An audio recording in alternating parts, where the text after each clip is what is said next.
এবার আমরা জানার চেষ্টা করব কেন এটাকে বারুদ উদ্ভিদ বলা হচ্ছে এবং কেনই বা এর বৈজ্ঞানিক নাম ওইটি হলো। পাইলিয়া শব্দটি এসেছে গ্রিক অথবা ল্যাটিন পাইলিয়াস শব্দ থেকে। পাইলিয়াস শব্দটির অর্থ হচ্ছে টুপি। এই উদ্ভিদটার স্ত্রী স্তবক যদি আমরা মাইক্রোস্কোপের নিচে দেখি তাহলে দেখব যে এর স্ত্রী স্তবকটা অনেকটা টুপির মতো দেখতে। এই কারণে এর গণের নাম হচ্ছে পাইলিয়া।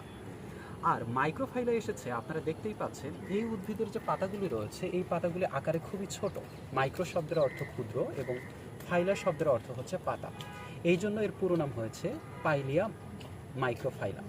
এবং বারুদ উদ্ভিদ বলার পিছনে কারণটি হচ্ছে এই উদ্ভিদের পরাগধানী, ভেতরে যে পরাগরেণুগুলো থাকে সেগুলো যখন পরিপক্ক হয় তখন এই উদ্ভিদকে ধরে এভাবে নাড়াচাড়া করলে অথবা বাতাসের কারণে নড়লে এই উদ্ভিদের পরাগধানী বার্স্ট হয়ে এর ভিতরে যে পরাগরেণুগুলো রয়েছে সেগুলো হচ্ছে বাইরে বিস্ফোরণের মতো ছড়িয়ে পড়ে, যার কারণে এটিকে বারুদ উদ্ভিদ বলা হয়ে থাকে।